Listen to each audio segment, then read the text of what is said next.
there's not many places that can be considered more toxic than Twitter during transfer window. Maybe Stamford Bridge, maybe the empty crates. But seriously, Twitter, how toxic has that been during this transfer window?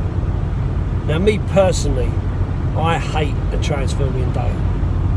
I'm an old school fan, right? So I can remember before we had all this hype and aggravation. And so I'm really not a fan. I hate the importance that our supporters base place on buying this player, buying that player, and how important it is to spend millions and millions and millions of pounds. It's almost like the fans have forgotten what going football and supporting a club's all about. So what is it about? What's supporting a football club about? Well, lots of people, I'm sure, depending on how many people bother to even watch this video, lots of people will disagree with what I'm about to say. And that's alright, because it's all about opinions, okay? Was it offside? Wasn't it offside? Was it a penalty? Wasn't it a penalty? Is this player any good? Is that player any good? Should we have had this formation? Should we have done that formation? That's opinions, right? We all have them. And we all share them and we all talk about them, okay? So I'm going to give you my opinion on football and what I get from football. So as I said, older guy, been going for a fair period, had to take a break when bringing up a family because it's costly. But in my art of arts, I've always wanted to support the club. I've always wanted to watch my team and all the rest of it. Now, whether that's been live in the ground or whether that's been watching it on TV, I've always been passionate about my team. So I got into football purely because of some mates at school. They were going football, they were going over to Tottenham, and they said to me, why don't you come over to Tottenham? So I went. I've told this story before, right? So you go in the ground, in the old shelf side, in the old cage, along with the punks and the Mohicans and the skinheads and all of that. And it was great. I loved it. Loved the fact that my feet wouldn't touch the floor. I loved the fact that we got rushed down the bottom. I loved the passion of the people around me. And also, I loved the feeling of belonging. So that's point number one, right? When I first started going football, it wasn't just about the team. It was about that feeling. As you get more and more into it, and you grow up and you learn a bit more and all the rest of it, of course then you fall in love with the style of play, you fall in love with the players, the history, what it means to be part of it. So I used to go to football in the older days. When I lived in Hackney, me and my mate, for a 3 o'clock kick-off, we'd be over at White Hart Lane for probably about 10 o'clock in the morning. We'd go over there, Jack's Caff, full English, out of there, meet up with your mates, mooch round the shop, outside the Bell and Air, outside the Ball, outside the Corner Pin, because back then a bit too young to be able to drink officially. So you'd always have to have a sneaky one from one of the older lads, or one of the ones who looked old enough to get a beer anyway. And we talked about football, we talked about what happened, how we felt, all that kind of stuff. But it was camaraderie. You felt like you belonged to something. You went in the game, you watched the game, you cheered your team on, you sang the songs, you jumped about, you know, you ran with your mates, you had the fun. If we won, that was your glory. That was your glory. Winning that game, that's your glory. And that's never left me. I've always enjoyed going to the ground, meeting up with friends, having a beer, enjoying the game, being entertained, because football is an entertainment business. And I think people forget that. It's about being entertained. So when you're sitting there and you're just listening to someone moaning constantly, which happens, moaning constantly, it does make me chuckle sometimes, and it does make me wonder, why are you here? What have you bothered to come for? Because if all you're going to do is sit there and moan about this player and that player and who's shit and who's great and all the rest of it, it's costing you £1,200 a season to do that. So why would you bother? Which then brings me on to this Twitter business and the fact that it's been so toxic recently. And it's all hype around signing players. So I put a tweet out, right? And I said, I hate the transfer window. Buy a player, don't buy a player. At the end of the day, against Villa, first game of the season, I'll still be there. No, I don't think that's controversial. I don't think it's controversial at all to say that. I don't like the transfer window. I don't care about buying players on and that. I care about watching the team play on the day, winning mates, and hopefully have that glory of winning that game. Of course, I want to win silverware. Of course, I want to see us progress. Yes, I want to see the best players. But you know what? It's not up to me. It's not up to me. Joe Lewis, Daniel Levy, they own Tottenham Hotspur. ENIC owns Tottenham Hotspur. So if they want to take the money the club generates and spend 60, 70, 80 million pound on a player, they will. If they don't want to, they won't. And it won't matter one iota what I think about that. It's a fact. They don't care what I think. Tottenham have Tottenham Hotspur Supporters Trust. The Supporters Trust liaise with the club hierarchy. So, if we all say to the Tottenham Hotspur Supporters Trust, we're really fed up with this supporters pack, it's crap, I'd much rather have a beer voucher, which I've seen to the last few days, they'll go back to Daniel Levy and co and say that. And let's be fair, they do a good job, right? And Daniel Levy and that, I'll go, okay. And maybe they'll give us a beer voucher next season, or a sausage roll voucher or something, instead of a thing to put your phone on. Maybe. But if the Supporters Trust go back to Daniel Levy and say, Danny fans ain't happy, mate. You've only spent 62 million this year on this guy. What's going on? You need to spend 80 million on this one, 70 million on that one. What do you think's going to happen? Is Daniel Levy going to go, oh, you know what? You're right. I'll do that. Or is he going to say, the playing staff of Tottenham Hotspur Football Club are decided by the coaching, the scout, excuse me, the scouting and the senior management team.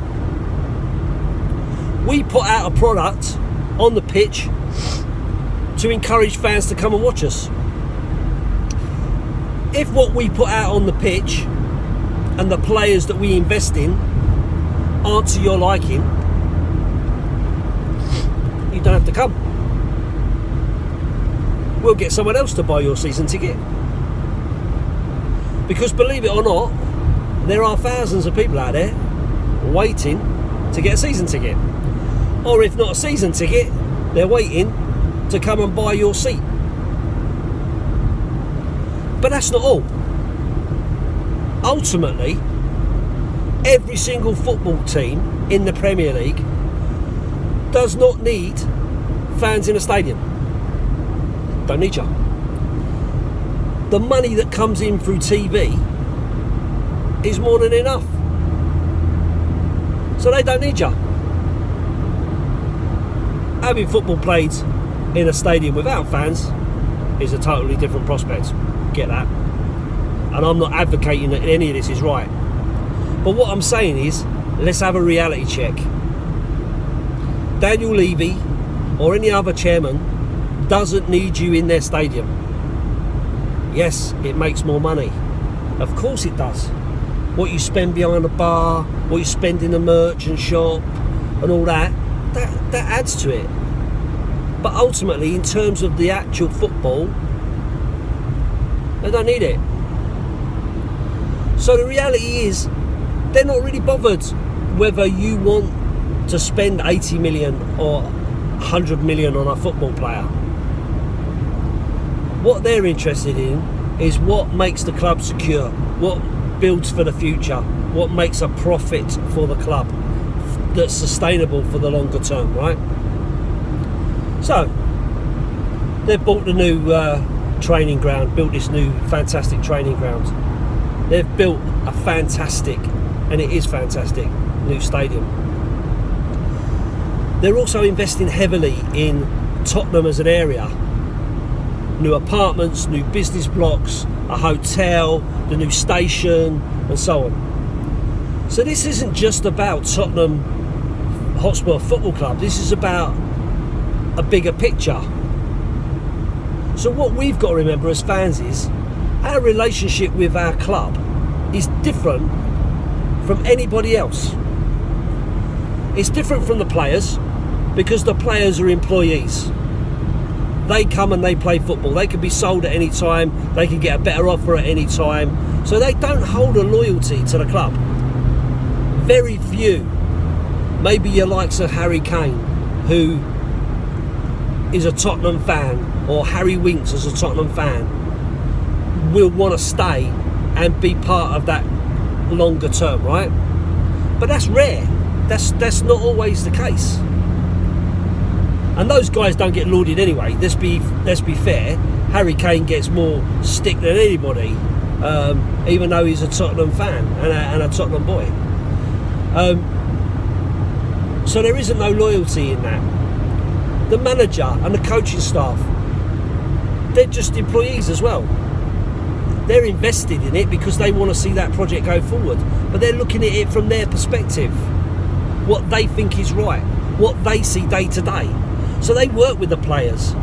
So this guy, who we all think is fantastic and doesn't get enough run in the game, it might be a complete arsehole. It might be that no one likes him, and that's why the manager don't pick him, because he might have the ability but he ain't got the attitude. Equally, the player who we go, donkey, get him off, he's rubbish, what the fuck are you doing bringing him on? He might actually have all the attributes that the manager's looking for. He might have the work rate, he might have the abilities and the specialised role that the manager wants from him. He might be prepared to go in and do the job that nobody else wants to do, and that's why the manager sticks by him. One of the reasons why I actually like Poch so much is because he has a lot of loyalty to the players in the squad, and he tries very hard to keep the faith with them, and I like that. I like that. So his relationship is different. The owner of a club, again, totally different attitude to your club than you, because they're looking at it from a profitability standpoint, from a longevity standpoint. Will this club be around in 10 years? Will I be able to keep this profit coming in? Will I be able to sell it and make a bigger profit? There is no loyalty from anyone. Don't be fooled. Roman Abramovich is not a Chelsea fan. Roman Abramovich is not invested into Chelsea emotionally. Financially, yeah. Emotionally, no.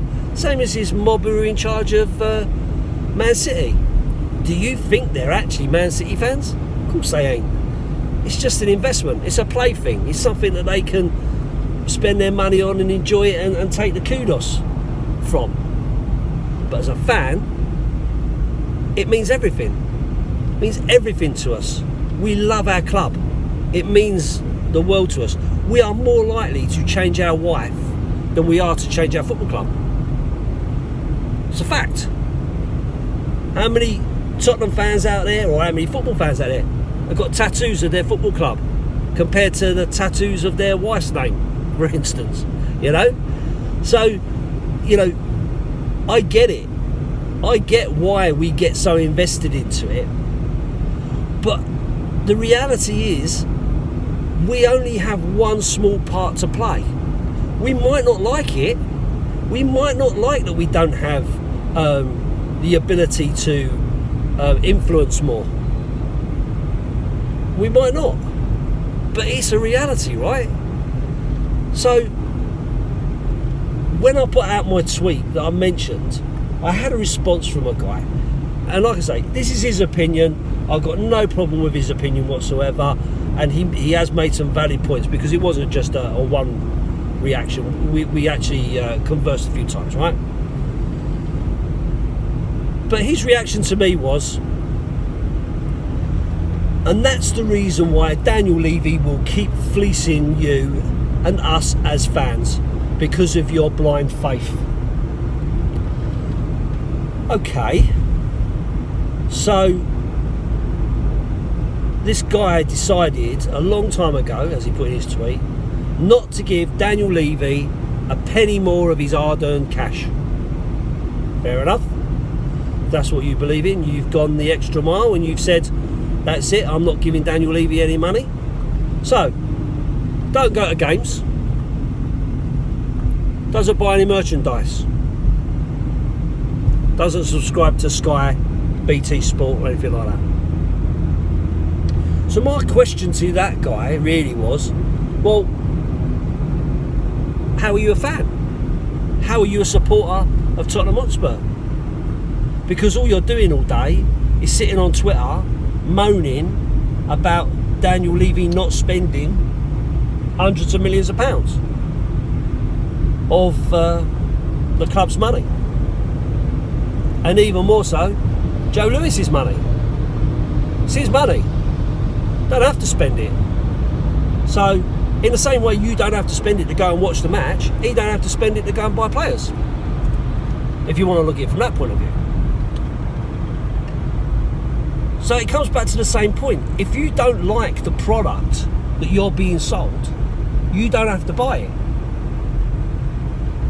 But why are you expecting to have more of a say in something that you have no say in?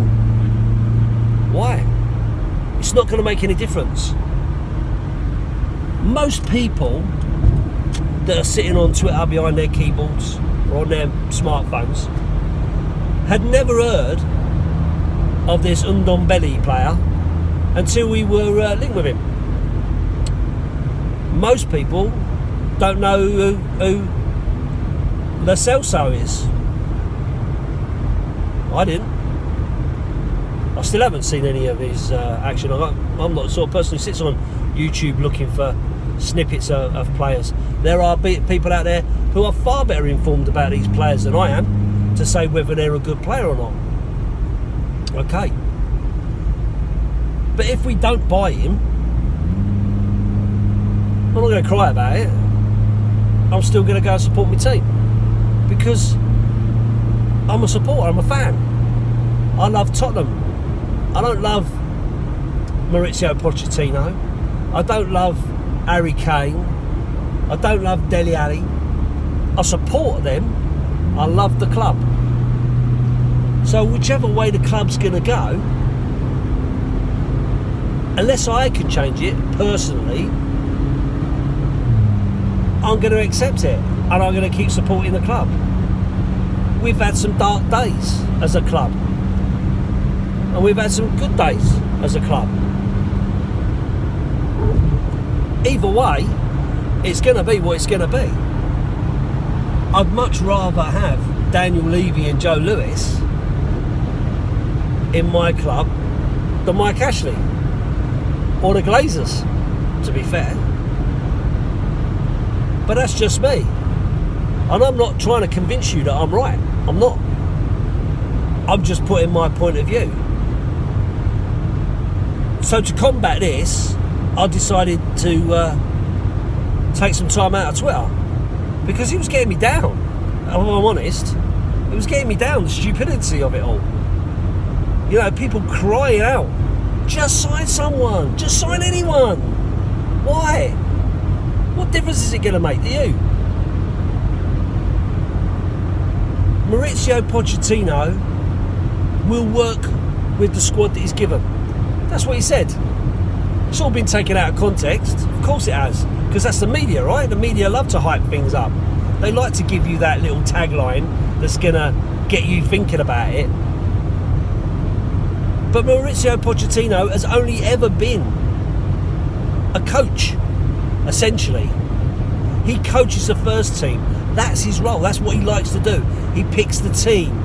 He picks the tactics. He picks the lineup. He coaches the players and all the rest of it. He doesn't sit there renegotiating Toby Alderweireld's contract. He don't. He don't care, quite frankly. If Toby Alderweireld wants to stay, he'll sign a contract. If he don't, then he'll go. And Poch will work with whatever he's got left, or whatever the club brings in, which will be down to the scouting and to what the club needs. Now, as a manager myself, I know that I go and speak to my boss, and if I need extra people in a certain position, I say to my boss, this is what I need. It's up to my boss then to provide that to me. Now, I can say to him, I prefer this guy than this guy, or this guy's got who I think has got a good future, and then my boss will decide whether we can go out and get that guy. It's the same as a football club, right? It's how it works. And there are lots of elements within any of this that then needs to be worked out. The wages, the contract length, the commission to the agent, the fee to the other club, the period of when it's going to get paid by, whether the other club want to sell the player, whether the player wants to come to your club. So when all these people are sitting there going, just sign Sessegnon, he wants to come. Who told you that? The media. Well, we all know how much truth they tell, right? We all know how honest the media are about this player and that player. So, I don't know. I just guess I'm ranting, right? I'm just probably talking nonsensically and rabbiting on about nothing. But it's just going over and over and over in my mind. The negativity coming out from some Tottenham fans about the squad that we've got, about the players, about the fact that we've not won a trophy, about this, about that. Of course I want us to win a trophy. Of course I want to see the best players in the world. Of course I want us to see us win games. But at the same time, I don't want to lose my club. I'll support my club, because for me it's more than just the club at stake.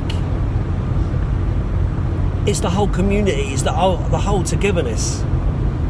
It's the whole concept of the day. So, I've chose my team. Tottenham Hotspur. Tottenham till I die. Always have been, always will be. My son's a Tottenham fan. My grandsons, my granddaughter, my daughter, Tottenham fans. It's ingrained in the family. And we'll keep that tradition going. And it won't matter one iota of what happens in the longer term. We'll have our glory days again. I'm sure of it. But you have to trust the people that are in charge to deliver something in the end. Because until somebody else is prepared to take it over and do something different, then you've got what you've got. So tomorrow I'll be there for the friendly against Inter Milan. Next week I'll be there for the opener against Villa. and I'll still be supporting my club. I'll still be shaking my flag, but I'll still be meeting my mates, still be having a pint, and I'll still be singing my heart out. Win, lose or draw, up the Spurs.